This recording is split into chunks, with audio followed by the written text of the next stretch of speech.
Good evening दोस्तों, कैसे हैं आप सभी। आई होप आप लोग अपने अपने घरों में सुरक्षित होंगे। तो फ्रेंड्स, पिछले 2 दिनों से मैं व्लॉगिंग नहीं कर पाया था। उसका कारण ये था कि मैं फंस चुका हूँ स्पीति के माने विलेज में, और पिछले 2 दिन से कंटिन्यू यहाँ बारिश हो रही है। बारिश के कारण यहाँ बिजली थी, और आज बिजली आई है तो मैंने फ़ोन को चार्ज करके व्लॉगिंग कर रहा हूँ। तो फ्रेंड्स, यहाँ पर बहुत ही ज़्यादा बारिश हो रही है पिछले 2 दिनों से, और जैसे कि आप सभी को पता है कि मैंने न्यूज़ में भी देखा कि पूरे हिमाचल में बारिश बहुत ज़्यादा हो रही है। तो आप लोग अपने घरों में सुरक्षित रहिए, जहाँ हैं वहीं पर रहिए। और यहाँ पर स्पीति की बात करूँ तो यहाँ पर अमूमन बारिश नहीं होती है, परंतु पिछले 3 दिनों से यहाँ पर लगभग कंटिन्यू बारिश हो जा रही है।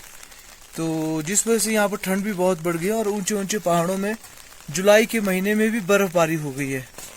तो मैं आपको वो दिखाता हूँ। देखो सामने के पहाड़ी पर यहाँ जुलाई के महीने में भी बर्फबारी शुरू हो गई है। अगर ऐसा ही रहा तो शायद कल सुबह तक यहाँ इस विलेज में भी बर्फ पड़ सकती है।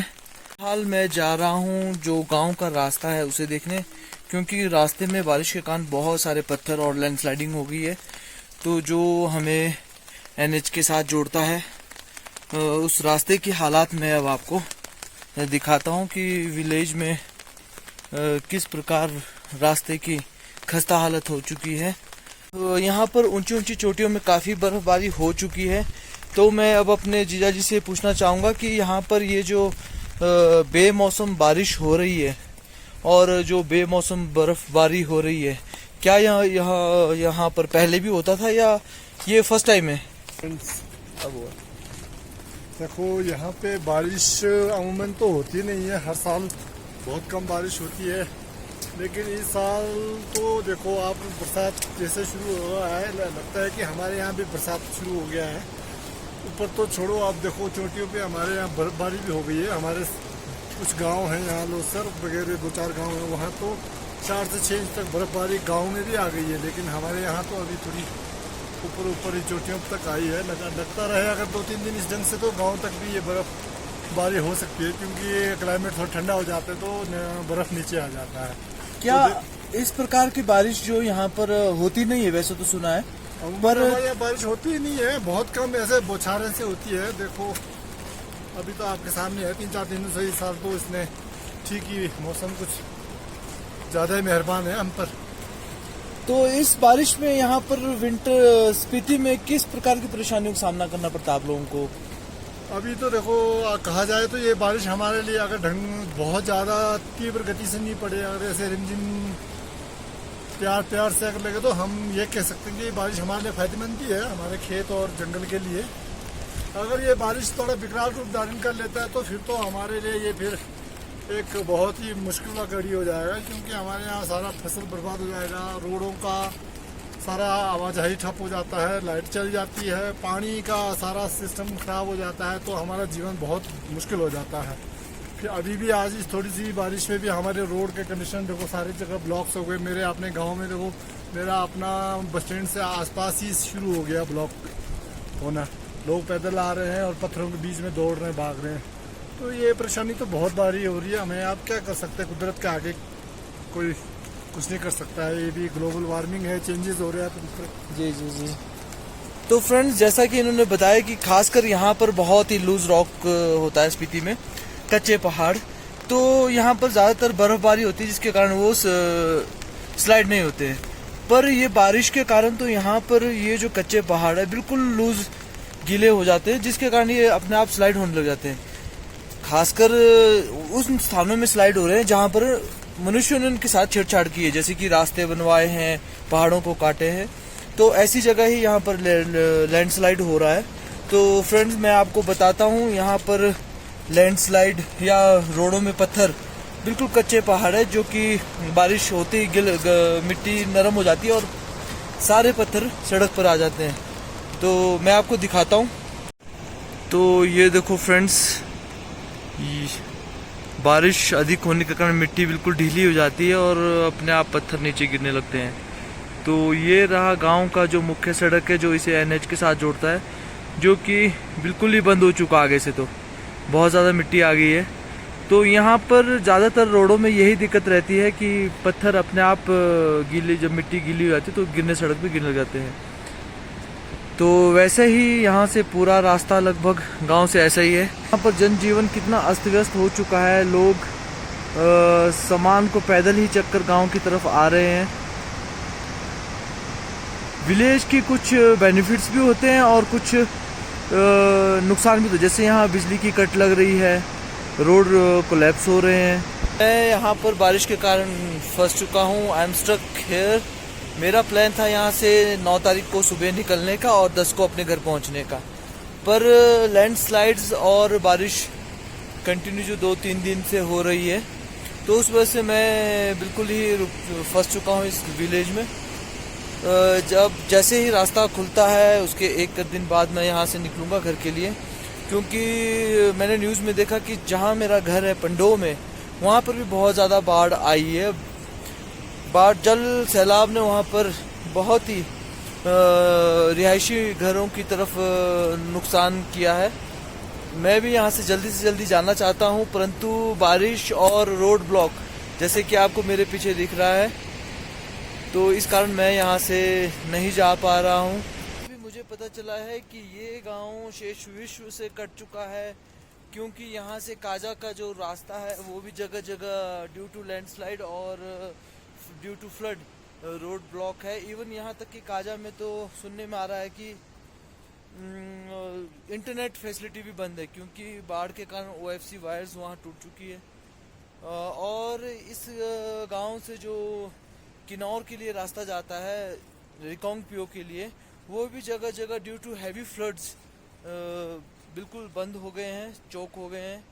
तो फिलहाल मैं गांव की लाइफ को एंजॉय कर रहा हूँ।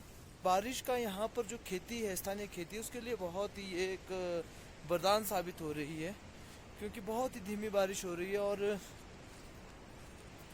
बिल्कुल ज़मीन में रच रही है। और जो यहाँ के किसान हैं वो भी खुश हैं, क्योंकि उन्हें बार बार पानी देने की ज़रूरत नहीं पड़ रही है उन्हें।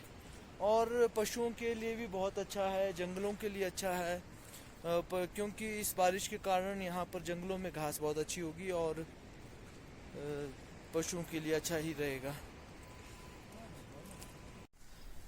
तो फ्रेंड्स, अब बारिश रुक चुकी है, थम गई है, और शायद में भी आज रास्ते खुल जाएं, बट फिर भी किन्नौर का रास्ते का पता नहीं है अभी खुलेगा कि नहीं खुलेगा। और मैं आया हूँ गांव से थोड़ा ऊपर, और मेरे पीछे है मानेगांव।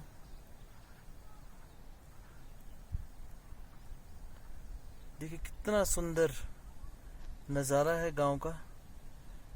हरियाली है, सूखे पहाड़ हैं, बादल हैं, और बादलों के बीच में ढके हुए बर्फ से पहाड़ हैं। तो फ्रेंड्स, ना यहाँ पर सिग्नल है, ना यहाँ पर रोड की कनेक्टिविटी है। लाइट भी पिछले कल से चली गई है और 2 दिन से बिना लाइट के ही हैं। गाड़ी के चार्जर से फ़ोन को चार्ज कर रहा हूँ, बीच बीच में इन्वर्टर के द्वारा भी फ़ोन चार्ज कर रहा हूँ, पर फिलहाल ऐसा लग रहा है जैसे कि मैं शेष दुनिया से बिल्कुल कट चुका हूँ।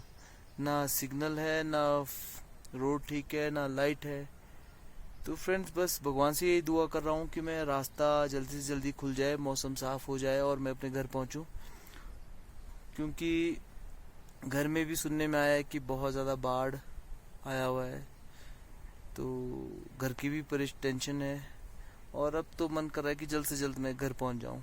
तो फ्रेंड्स, मैं वेट कर रहा हूँ इस टाइम रास्ता खुलने का, जो कि काजा टू रामपुर रास्ता खुलने का वेट कर रहा हूँ। उसी सिलसिले में मैं आया हूँ गांव के बिल्कुल आखिरी छोर में। आप ठीक मेरे पीछे देख रहे हैं गांव, और मेरे पीछे एक और दिख रहे हैं गांव का बाउंड्री वॉल, पत्थरों के बाउंड्री वॉल, जो कि गांव को प्रोटेक्ट किया हुआ है। और प्रोटेक्शन के साथ ही बिल्कुल ठीक नीचे है, मेरे नीचे, काजा टू रामपुर रोड, जिस रास्ते से मैंने आना है।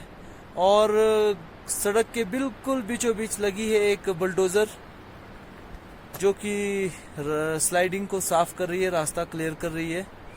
तो उसी सिलसिले में हम आए हैं गांव के इस छोर में, और यहाँ से बिल्कुल नीचे जाके है स्पीति नदी, और स्पीति नदी के उस पार है काजा टू रामपुर रोड, जो कि स्लाइडिंग के वजह से ब्लॉक हो चुका है। मैं आपको दिखाता हूँ काजा टू रामपुर रोड। देखिए कितना डाउन है यहाँ से, और उधर लगा है एक बुलडोजर।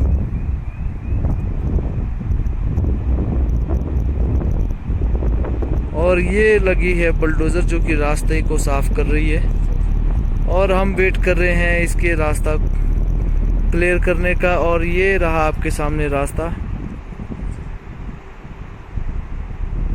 और गांव के इस छोर से देखिए कितना सुंदर व्यू है।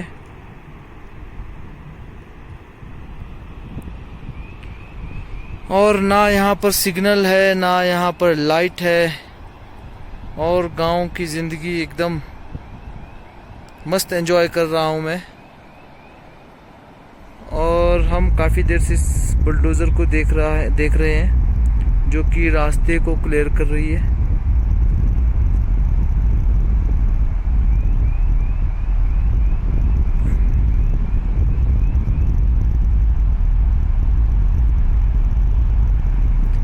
तो फ्रेंड्स, शायद आज शाम तक रास्ता खुल जाए। तो अगर आज शाम को रास्ता खुल जाएगा तो मैं कल सुबह निकलूँगा। अगर रास्ता आज शाम को नहीं खुलेगा तो शायद कल का दिन भी लग जाएगा, क्योंकि इस रास्ते से थोड़ा सा आगे जाके है ब्रिज इस गांव के लिए, और उसके बाद भी कम से कम 6-7 किलोमीटर का रास्ता है इस गांव के लिए, जो कि बहुत ही ज़्यादा बुरे हालात में है। जगह जगह लैंडस्लाइड हो गए हैं, कई जगह रास्ता कोलैप्स हो गया है। गांव में जियो का सिग्नल बिल्कुल ही नहीं है, ऐसा लग रहा है देश दुनिया से कट चुका हूँ। और जिया जी कुछ बता रहे थे, क्या बता रहे थे जिया जी आप? सिग्नल फिलहाल तो हुर्लिंग चांगो किन्नौर तक नहीं है, पर शायद वो एफसी कट गई है कहीं नीचे, रोड शायद कट गया है, नाला नुला आया हमारे ख्याल में। तो फ्रेंड्स, आप अनुभव कर सकते हैं कि बिना लाइट और बिना सिग्नल के कैसे ज़िंदगी जिया जाता है। बिल्कुल एकदम शांत लग रहा है मुझे तो। और हम देख रहे हैं यहाँ से कब रास्ता खुलेगा, कब मैं यहाँ से निकलूँगा। आज फ्रेंड्स मौसम काफ़ी साफ लग रहा है, यहाँ पर क्लाउडी है बट साफ है, बारिश नहीं हो रही है, और बिल्कुल एकदम शांत नदी की आवाज़ मुझे यहाँ तक सुनाई दे रही है। ना पक्षियों की आवाज़ है, ना पंछियों की आवाज़ है, बस आवाज़ है तो एक नदी की और एक बुलडोज़र की। आपको भी शायद सुनाई दे रहा होगा वो